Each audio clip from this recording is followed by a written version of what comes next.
I got my first pack of NYXL strings, never having heard of them, knowing nothing really about them. It's just like, hey, this is something new that's coming out. Can you give this a try and let us know what you think about it? I couldn't break them. I couldn't throw them out of tune. No matter what I do, those strings are always there for me.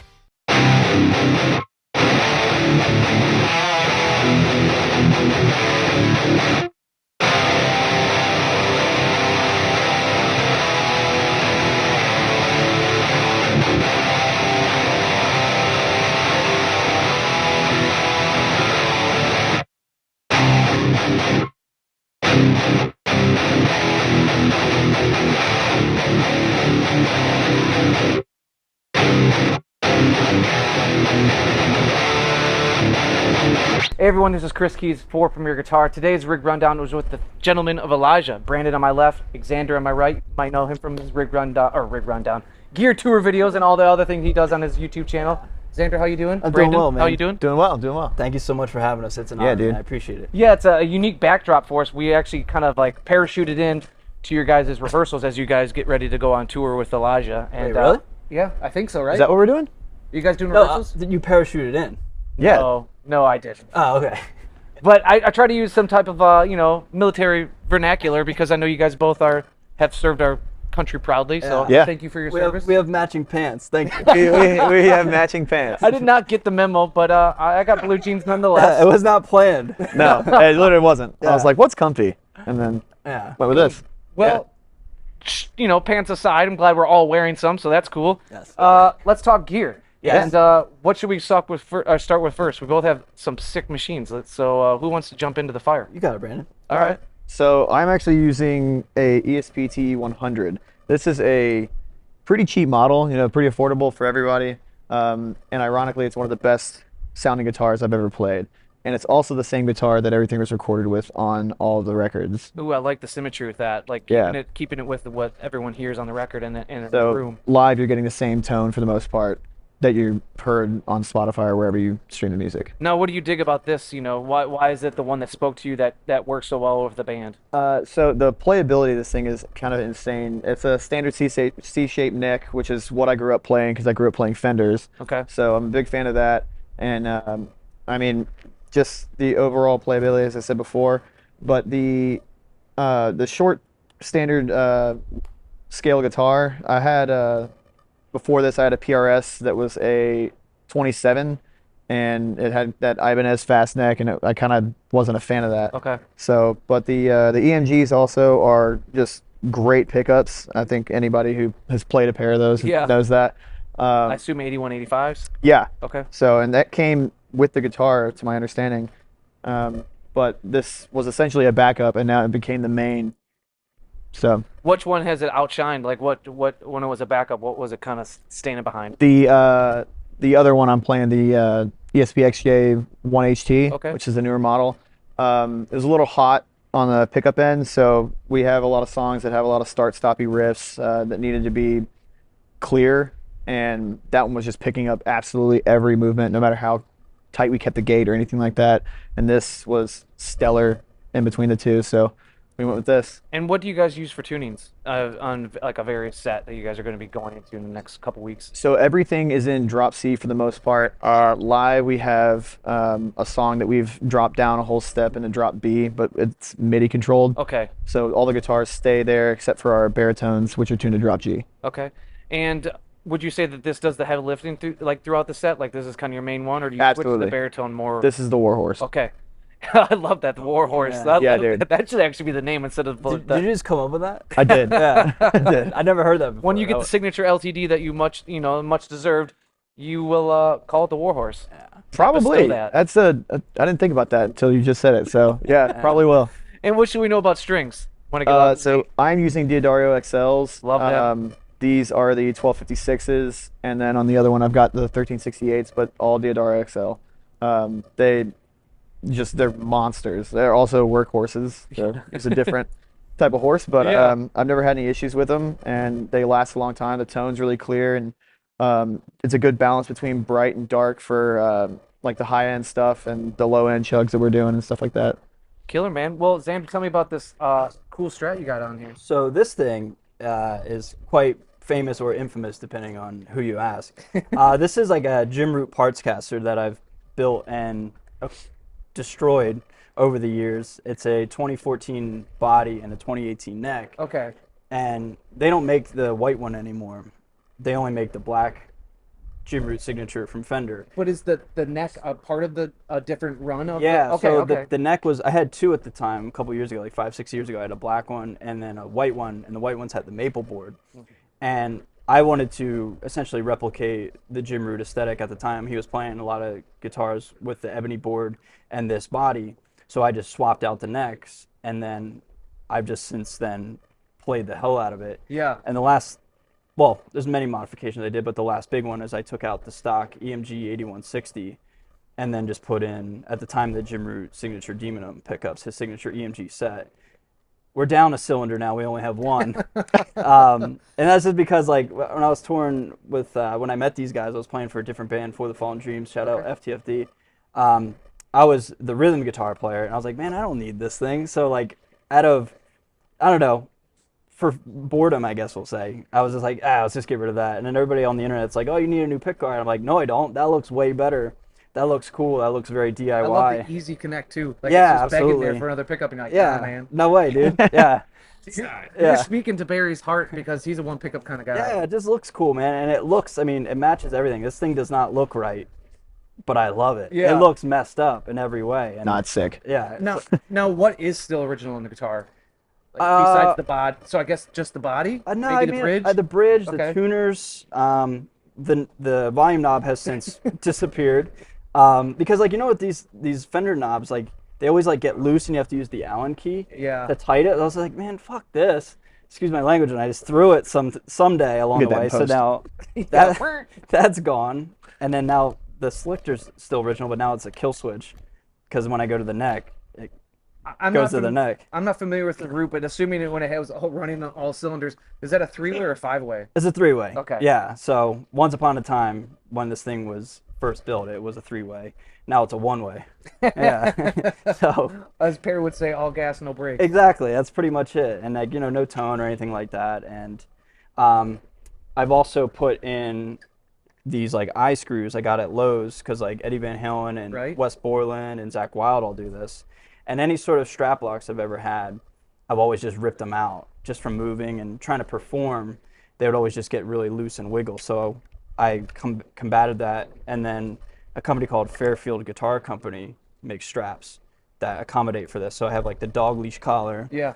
eye screws, and then this thing I can throw it around and it won't go anywhere. So It's funny, as we've talked to more touring guitarists and now drums, because we do the drum rundown. yeah. How much stuff gets outfitted through Lowe's or Home Depot? Yeah, when it comes man. to- when it comes to touring stuff.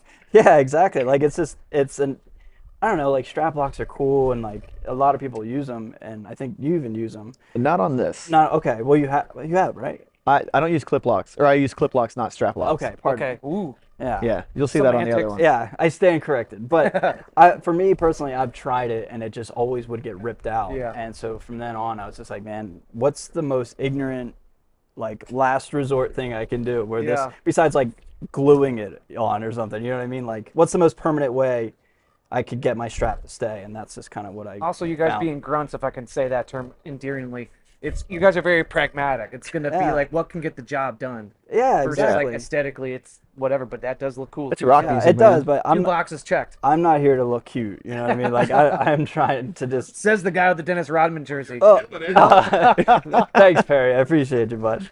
But yeah, it's just all, I don't know, it just looks cool, man. It looks kind of messed up, and I dig it a lot. What strings are you running? These are D'Addario NYXLs.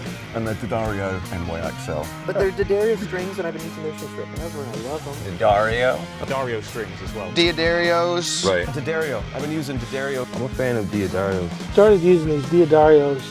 I like the D'Addario NYXLs. So D'Addario, and I got the NYXLs on here.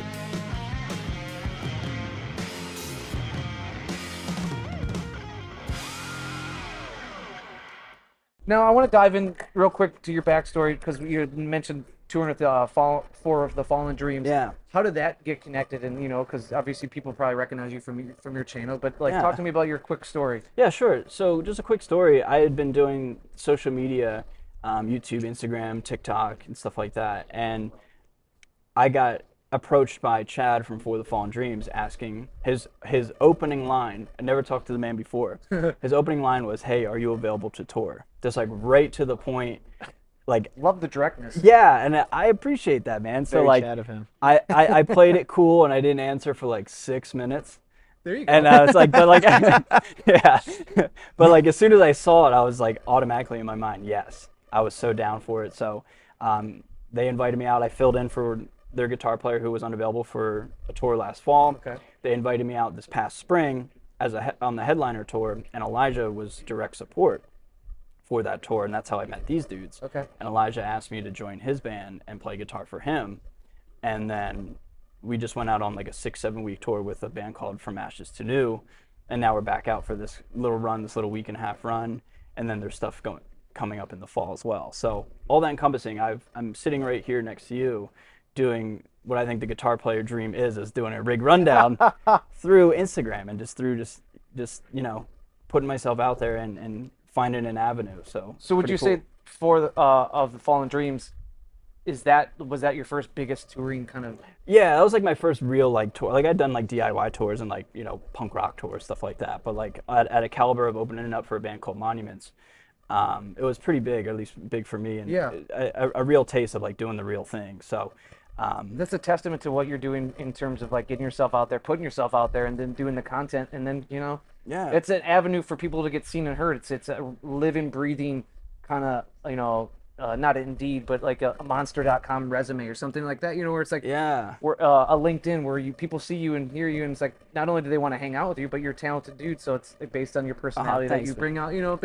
It's a calling card, so it's cool to see that trajectory that, yeah, YouTubers can be out there and do everything in their basement, great, awesome content that we all watch. Yeah. But it also can land you some gigs, man. Well, thank you, man. That's I cool. appreciate that, man. Stoked to be here. Stoked to be sitting next to you two. I tell you that. Just bald dudes living the dream. Yeah, right on, Hey, dude. follically challenged. I started. Hey, Not the B word, dude. Sorry. Hey, about I the can still B-word. grow hair. I just shaved mine. Oh, Yeah, I have hair in there. Mind your business, man. Mind your business. All right, anyway.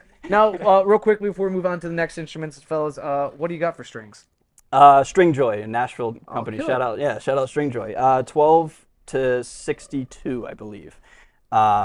Pretty big, and drop C as well. So pretty thick strings just to keep the tension. I gotta ask again before we move on: is what have you learned being kind of touring on this level now a couple times that you kind of didn't expect, or you didn't think about, or now you know you're on the other side of a few tours that you didn't think or imagine while you were in your home doing YouTube Right, videos? yeah. So I don't know if I didn't really have any expectations or anything like that, but I'll say what I did learn, and that is like an insane amount of patience.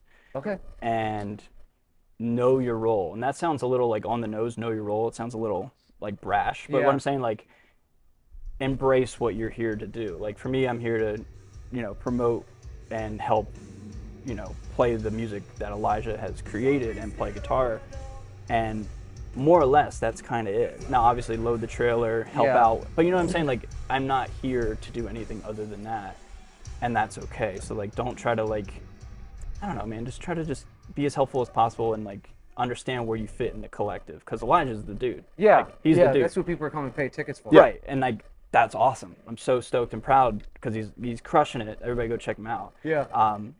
And like that's where I fit in. Like I'm here to play the music and make him the star of the show, while at the same time dancing and playing some riffs along the way on stage. Like it's totally cool. So like that's the two things that I would just say: patience and just know your spot and know where you can fit in and be helpful. Well, hell yeah, dude. That's a great advice for some people out there that hopefully maybe take your avenue and get out there and gig it up. Yeah, right on, man. Why don't you guys grab your next guitars and we'll talk them. All right, cool. All right, gentlemen, I am acting as a guitar stand. Tell me what I'm holding. You are currently holding the ESP LTD XJ1HT. You just passed the exam. It's a mouthful. It's their Jazzmaster, and it's another warhorse for metalcore rock. Single pickup. It's the Fluence Fishman hip shot, standard rosewood neck with beautiful block inlays, the reverse headstock, locking tuners, and this wood grain finish that I've kind of dragged around Relic a little bit because it got banged up a couple times. So I figured full send. Full send, yeah. And that one has been converted into a baritone. Killer. And so what is this guitar's responsibility? Is that like a backup? It's the mutual backup, or Yeah. Okay. Yeah, dude. We played a hometown show in front of like close to 2,000 people. I'm from Philadelphia area. Okay. And like the first note Oh, on my yeah. Strat, I broke a string, and then I played the rest of the set with that. Like literally like the, hey, what's up? Wah, just bing. Just so like that was the community backup. So I turned around and he was playing. I was like, oh, okay. Yeah, like the song Whatever. didn't start yet. and I was didn't already- know that. That's got to be humbling, especially in the Philly crowd. Yeah. Oh yeah. It was They're like, really generous to anything that's wrong or screwed up. nice people. Hey. No, I love it. That's hometown for me. What's up? Man? Yeah. Yeah. That's where the brashness comes out in your brashness comedy. Oh yeah, you Like, know me. I'm yeah. so brash and abrasive. Yeah.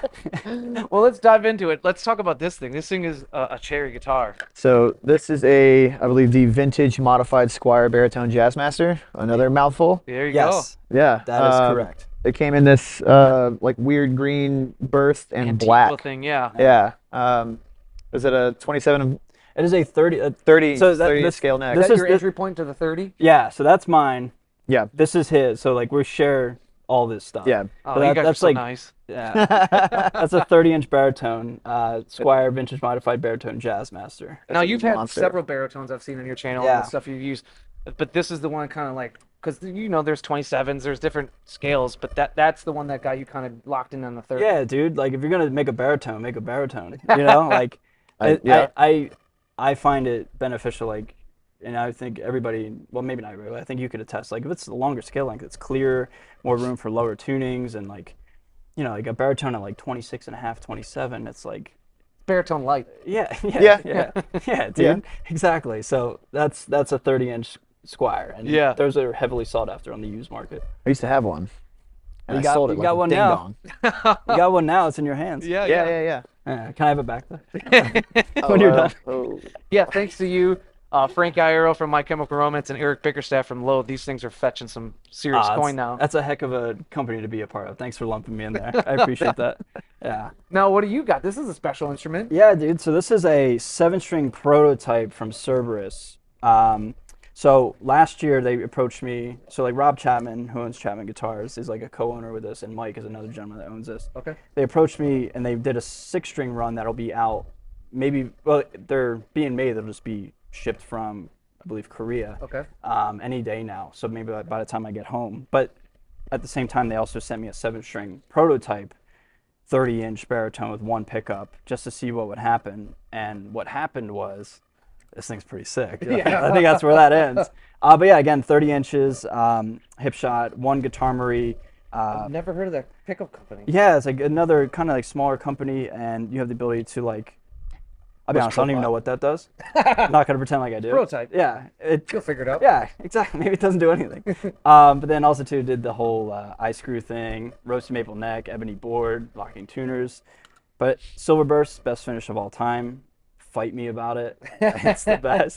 But yeah, dude, just like they sent me a prototype. It's Dude, got, I just noticed now the little carve here. yeah, That's cool. little forum contour. They put my initials on the back. Wow. Yeah, That's official. it's pretty cool. right? Yeah. Yeah. I'm very thankful for that, man. Bolt on.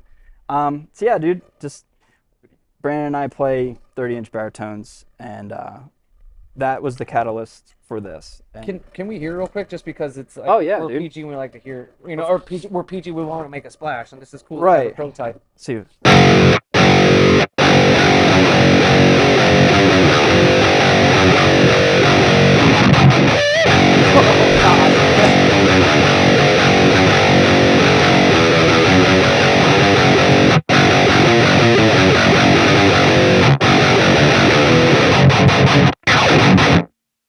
Dude, if the other guitar we saw was the Warhorse, this might be like a sea beast. This thing Yeah. is like Megalodon. This is insane. Yeah. It's A mosasaur?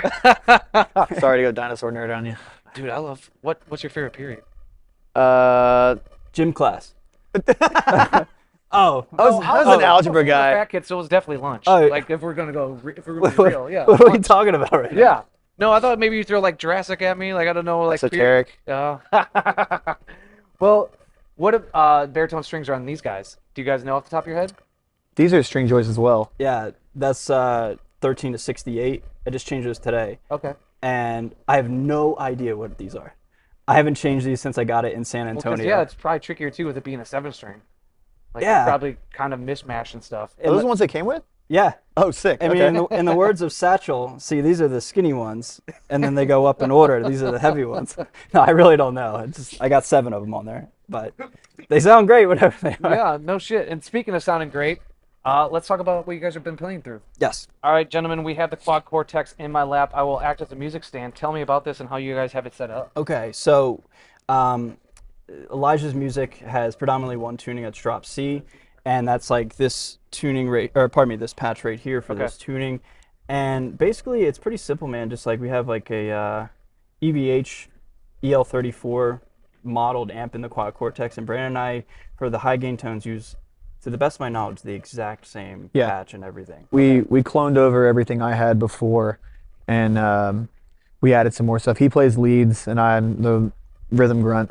So with his patches, we kind of added some leady tones and some other stuff in there too. But it's all identical for the most part. How'd you guys land on the 5150 EL34 rather than like 6L6 or anything else? It just sounds cool. I mean, through trial and error, Elijah and I, before the first tour with him, cycled through I don't know how many amps, and all of them. Tone test. Yeah, tone tested for hours and landed on that. Yeah, and I think it was funny. Like I was using that same one for the FDFD Yeah. tour. So like they went through all of them, and then we landed back on the EVH, and you know EVH obviously sounds sick for any sort of high gain tones. Of course. And then so to speed it up a little bit, like everything's ran through MIDI. So this cable, or pardon me, the MIDI cable's not in here, but there's a MIDI cable right here. And the computer runs all the switching and all the patching. So there's like a half step down tuning for the first song. So this will be in drop B. And then I personally have a little bit of like just some lead stuff in a couple songs. Okay. And then there's some like ignorantly low, fun, like double drop breakdowns and stuff like that. And then there's a drop G patch. And all these patches and all this switching is done through MIDI to where he and I don't have to do anything other than play the right notes and riff. Yeah. And have a good time. You know, Pretty nice. You guys also are on wireless, obviously, too, right? Yes. Yeah. Yeah, we're all on. Everybody's wireless, and it just allows like for the organic flow of the stage. Because like whenever you see us play with Elijah, like Elijah's, like I said, he's the dude. He's commanding the audience, and then Brandon and myself are always kind of just moving, filling the space. Nothing's like rehearsed. Everything's organic. Spinning around like little tornadoes. Yeah, lots of spinning. Big spinning guy. Yeah. Yeah. But all that is possible. Big spin energy. Yeah, exactly. The human top, they call me. Yeah. They do. In some circles. Starting circles today, they in do. some circles. That was good. Yeah. Yeah, nice. Yeah. So yeah, wireless. What wireless are you running? I'm using one that Sweetwater sent me. I don't know what it is. It's from Sennheiser. That's about all I know. I'm not gonna lie to you, dude. Dude, I love the fucking straightforwardness. Yeah. I'm running the cheap Shure GLX or GXL. Oh yeah, it's like pedal board one. Yeah. Well, yeah, Stompy. Yeah, mine's in the rack. His is on the pedal board. So. Well, now it's not, but yeah. Now we're all rack Well, it's mounted. like the old saying goes, you know. Yeah. Yeah, they say that. Dude, You've heard them. I've heard it in certain circles. Yeah, in certain circles, they say that. And then lastly, just to wrap up, kind of put a ribbon on this whole fun, fantastic event that we just did, is there anything else we should know about this when it gets into any other, like when you're doing like your lead stuff, is that still through the 5150 or is that? Dude, I don't Yes. know. Or Is it? like clean tones, is there? I got a, hold on, wait, stop. I got a Freeman clean apparently. Okay. I got a clean section in That's that for song. that's for the beginning of Harder to Lie. Yeah. I didn't know that. And then here we We're go. finding it out together. Baritone and or lead. I also have the EL34. Okay. So I'm learning along with you. I haven't cracked this thing open since last tour, so I just flew in. I guess telling you off camera. I flew in at 4 a.m. from Philly, and then slept, and now we're here. So now we're hanging. Yeah. Ripping. Well, I appreciate you guys. I know that you guys are up against it for rehearsals. You got a certain amount of time. Time is money. And we ain't making it right now, so I'm going to get out of your guys' hair because we ain't got none. Fair. See ya next time, guys. Thanks again for Xander, Brandon. Let's get the hell out of here, guys.